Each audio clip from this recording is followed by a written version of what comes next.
about what you can do for them when you are offering any type of a service. And I respect that and value people's opinions that have done what I haven't done before. Obviously, that's how you learn things. And at the same time, like, I really need to trust my intuition when it's really pushing on me, the way that it's pushing on me. So, for those of you that don't know, um, I am a psychic and I am a mentor, and I've been cultivating my skills that I've had since birth um, more consciously over the last few years. And I've also been cultivating my mentorship abilities over the last few years a lot more.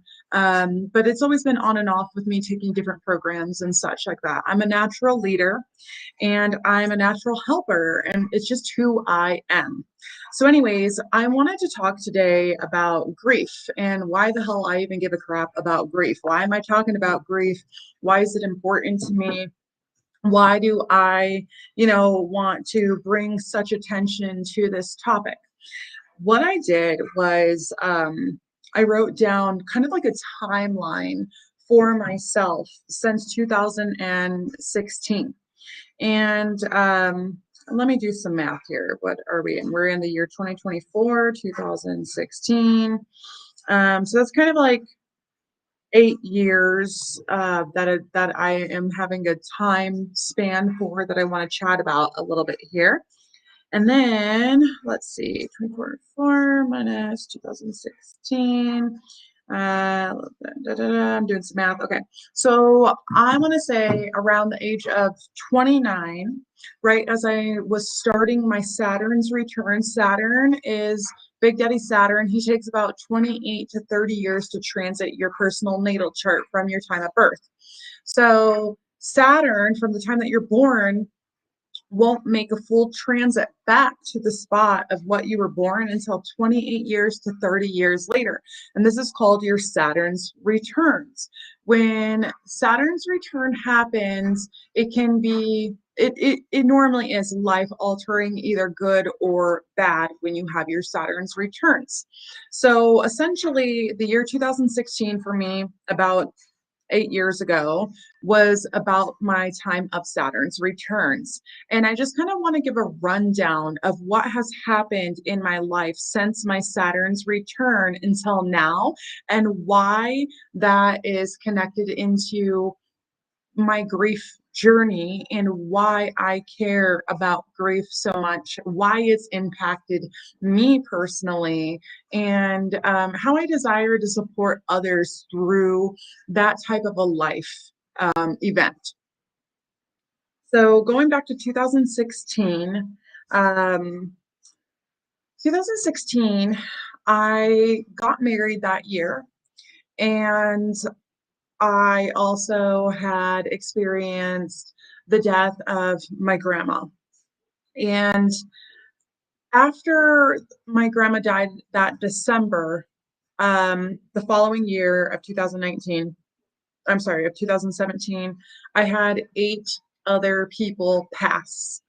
And some of them I knew most likely would pass. Some of them were complete surprise, accidental, tragic deaths.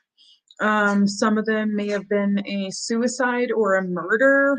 You name it. I just kind of experienced it that year. That year, I also was on the fence of whether or not I wanted to continue on with my massage career. I believe I was 10 years in about that point, and I told myself if I'm going to continue doing massage, that I want to do things that excite me.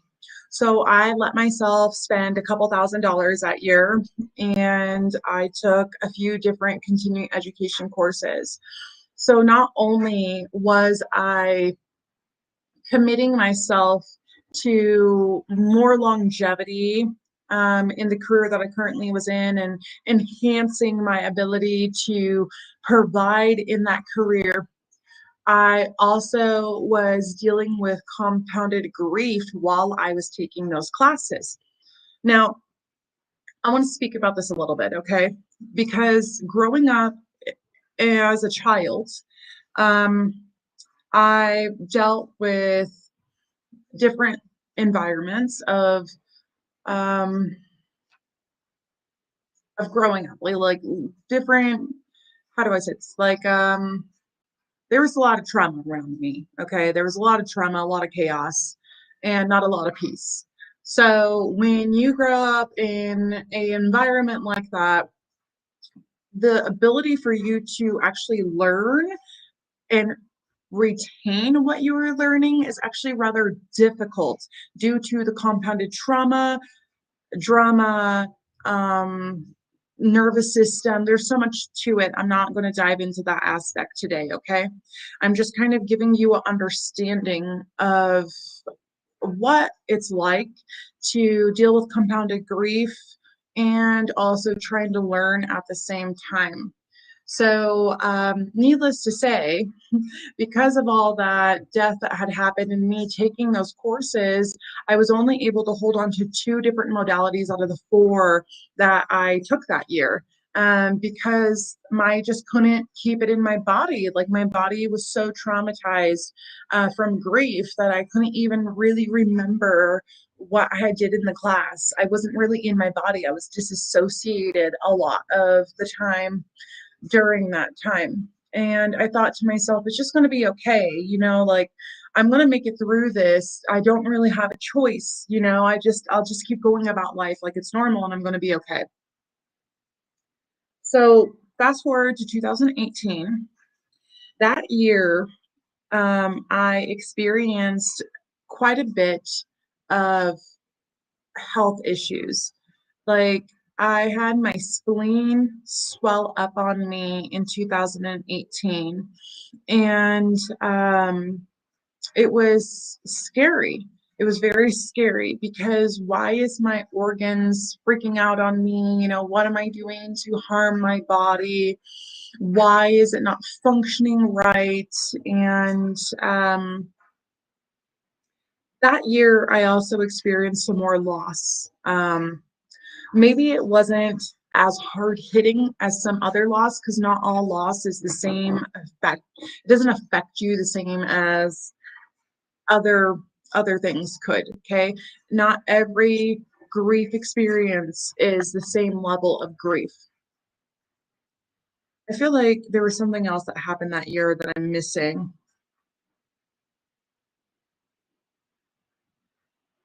Whatever. I'm dealing with grief. I'm having a hard time. I'm trying to ignore it, and then my body shuts down on me. Okay. I also decided that year that I was going to give myself a side under shave. So if I had my hair down, you wouldn't see it. But if I pulled my hair up, this part of my hair was shaved off. I was in a mentorship program that year because I did know that I'm dealing with grief. I need support. I'm not ready to go to therapy. I don't want to go to counseling, but I do need a support system. And so that year, I put myself in a mentorship program for a business, and it was specifically for women.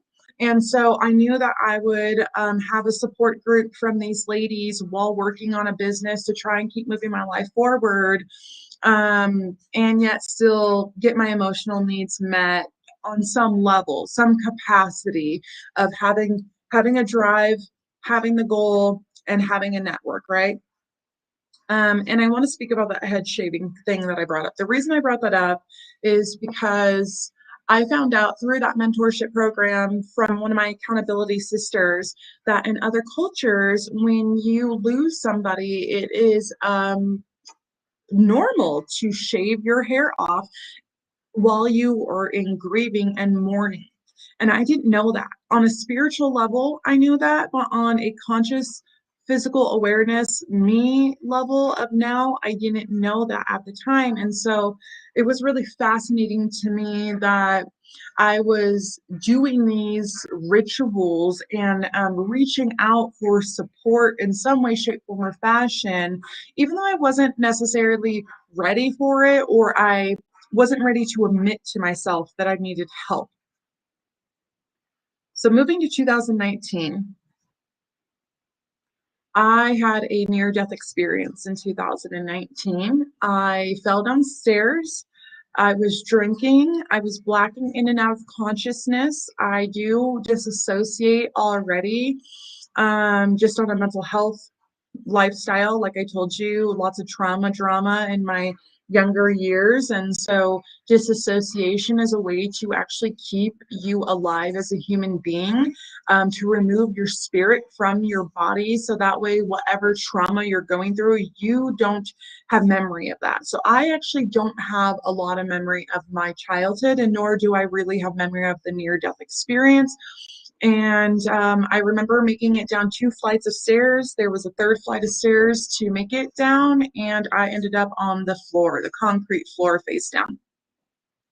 I fell into the wall first and must have drugged down a little bit at an angle because there was blood on the wall. And I ended up face down on the concrete floor. I broke this front tooth right here. And somehow magically, I didn't touch anywhere else on my face. I did almost cut through the bottom of my lip though, and my half of my tooth was shattered. So I got broken up with that day, got called crazy. I didn't get taken to the hospital. And yeah, I got myself home. I found a dentist, and I immediately decided that I needed to take care of this problem of shattering my tooth and also drinking. So I decided that I was going to quit drinking, not because anybody told me I needed to, but because I just almost nearly died from drinking and running downstairs and disassociating and trauma and, you name it, just trying to shove these feelings down deep and shut off from myself with alcohol. So that year, 2019, March, actually March 19th, I believe was the date of 2019, I became a sober individual. That year, I also was dealing with my stepdad receiving a stage 3 diagnosis of lung cancer. Um, I also received information of my best friend receiving a stage 4 diagnosis of cancer. I also had to have my first ever biopsy that year because I was still dealing with the health issues from 2018. And that led me to discovering that I had cysts on my thyroid. And so I had to get checked for cancer. My mom was dealing with illness, and luckily that year I actually was able to realize, one, I have a mental health disorder, and I never knew it. Nobody had ever brought to my attention my 30 plus years of being alive at that point that, hey, maybe you have a mental health diagnosis that you're just unaware of. Um, and thanks to my roommate at the time, she never told me that she thought that I did. She told me she thought she had one, and she explained it to me. And I said, wow, that sounds like me. And she just says, I know, and leaves it at that, and then tells me, if you want to go to therapy, I could help you start the process. And so because of her, I was able to get into therapy. I was able to make a choice on my own if I wanted to start taking medication for the type of therapy that I was going to do because I disassociate. And I did. And I actually had started to self-isolate a lot that year because I had mental health doctor's appointments, I had dental doctor's appointments, I had physical doctor appointments. I was working still, and I was being sober. So I was really going through a chrysalis time in my life in 2019, really compounded. Obviously, I ended up not having cancer. My stepdad ended up getting a surgery, and he's still cancer free. And unfortunately, one of my best friends who did get diagnosed with a stage 4 cancer did pass that year. I was blessed enough that I got to fly to Ireland to go see her in hospice before she passed. And I will be forever grateful for that, because all the people that had died between the years of 2016 and 17, I only got the opportunity to go to one funeral.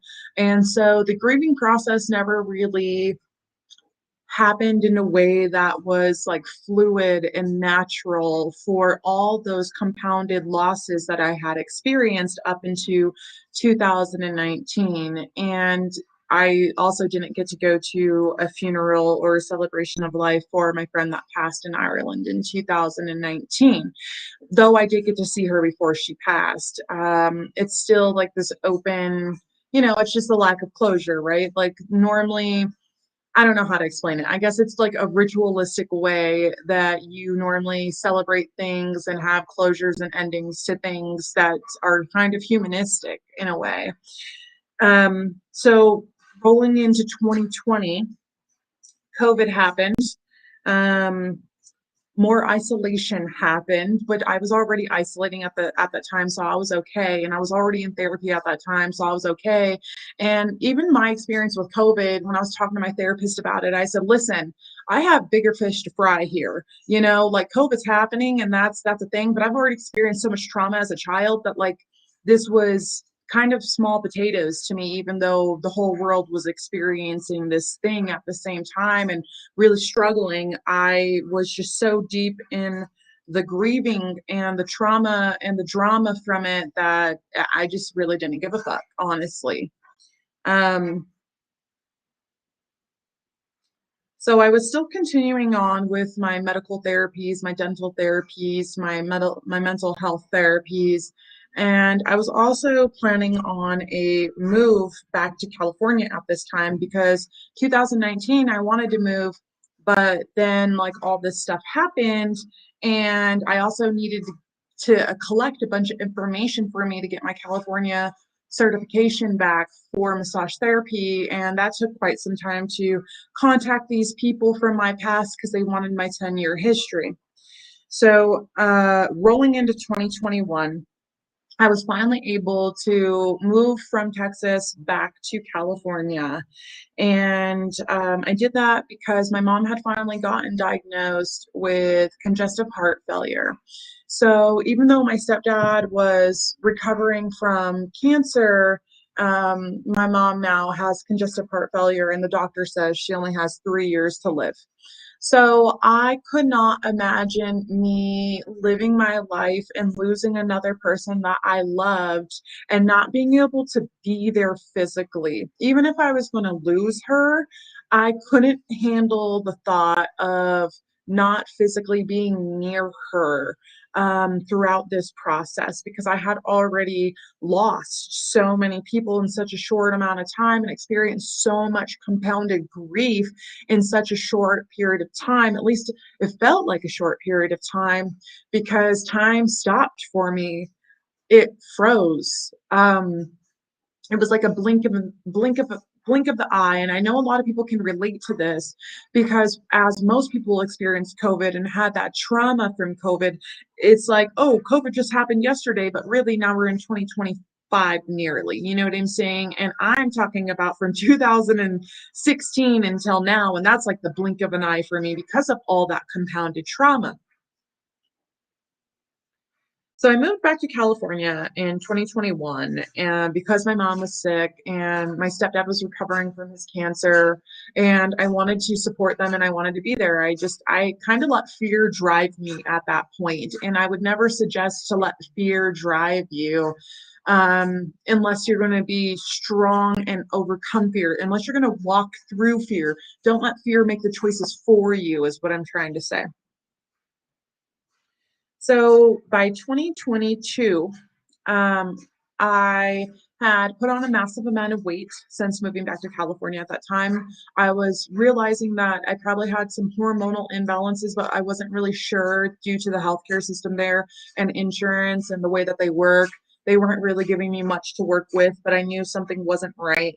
And, just dealing with more mental health stuff. How am I going to overcome the things that I ran from in the past? The reason I left California to begin with, I grew up in California. I was there for 25 years and I left for a reason, and I came back due to fear and love and fear. And at the same time, now I'm dealing with the ramifications of everything and me not being able to support myself mentally and emotionally and physically to take care and handle all the situation of all the stuff that I've been working through being sober, dealing with the health issues, dealing with the compounded loss of people, dealing with the scares of losing more people, dealing with the world shutting down, moving into staying in 2022. I ended up moving to Oregon um, in the year of 2022, May. I decided I needed a fresh start, and my dad and stepmom had moved from California to Oregon. So I thought to myself, that's where I'm going to go to. I'll still be near my mom, but I can, have a new start and kind of like let myself breathe a little. You know what I mean? Like be my own person, breathe a little, and see what this place can offer me in healing. I'll be in the mountains. I'll be near Mount Shasta, and I'll get to spend some more time in nature. So by the end of the year of 2022, I did indeed discover that I was dealing with hormonal imbalance, and it set me on a trajectory in 2023 to change everything that I was doing and find new ways to take care of myself. So the way that I used to deal with my mental health was working out and going on walks outside and doing therapy. Well, a lot of that, because of the weather, I didn't it was too cold to go walking in the wintertime because of snow and wind, and it's frigid, and that doesn't feel very yummy to me and doesn't feel very relaxing to me. I did get in therapy for a short amount of time, and that was for different reasons. Yet, I still had therapy there to help me if I needed it, but I wasn't talking about grief. I was dealing with other things, like functioning myself, because I have other mental health diagnoses that I'm not even talking about that affect me and afflict me daily. And I didn't get to work out the way that I used to work out in the past that would help my mental health disorders because of the hormone issues that I was dealing with specifically. Most women deal with over hormone production. I was dealing with under hormone production. So I was nearly in perimenopause at the age of 30, 35 at that point. And I had to change things to help my body recover in a new way. So the grief was still there. And at the same time, I'm having new challenges that are kind of like taking away from what it was that I used to use to help me work through things. 2023 was also the year that I realized that I was really sleeping on myself and sleeping on the natural abilities that I've had since I was a child. And I was awakened to the fact that all I needed to do was kind of just like cultivate things a little bit more and be open to possibilities a little bit more. And so I started working more in my psychic abilities that year and giving myself an opportunity to have different ways of living my life outside of what I had been doing for the past decade plus at that time. And the reason that this matters, talking about this, is because through me cultivating those gifts more, I realized that it's not really my jam full time to give readings to people. What I really love to do is to mentor people and help them. And I had to ask myself, what was it that I had experienced that I can say that I've lived that, I've walked that, I've talked that, and I have come to a place of healing within that. And that was grief for me. It's been 8 years since I've been living a grief healing lifestyle. And it looks different for everybody to walk that type of a path, and no one's pain is greater than anybody other's pain. No one's loss is greater than anybody else's loss, because a loss is a loss, and not every loss is the same type of experience for you, no matter how much you love these people or animals or the person you once were or the life that you used to have. So I just really felt it on my heart to kind of give a breakdown of who I am, what I've been through, why I'm here, what I'm doing, why it's important to me. Why it's important to me mainly is because I knew back in what did I say, 2018, that I needed help. And I wasn't ready to get that help to deal with the grief. And I still struggle till this day to think to myself, oh, just go to the therapist or go to a counselor or go to a grief support group if I'm feeling lonely, you know what I mean? Or I'm having a whatever feelings about things. I deal with it differently now because I have the capability to know that I'm not alone. I know that when people leave that they are still around. I know that life is not what people tell you it is. You know, I have a different way of handling things now. And I also have a different bird's eye view of what it is that I'm actually looking at because I'm not in the thick of it any longer. I'm not saying that it's going to take years for other people to help themselves overcome things. I've just learned because of how long it took me to get where I'm at, how to feel alive again while living, even though you're on a grief healing journey.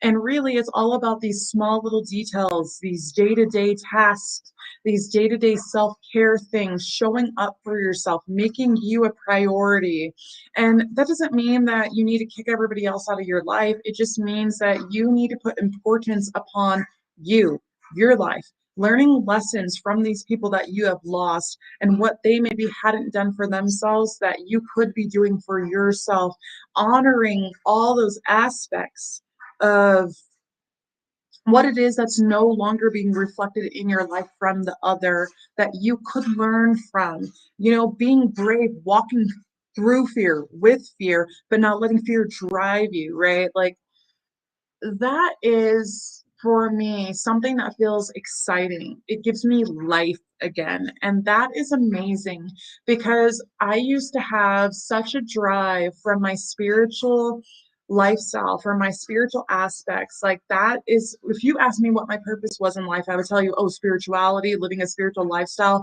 you know, bringing awareness to spirituality. And that would have been my purpose. And after death happened, I experienced extreme depression.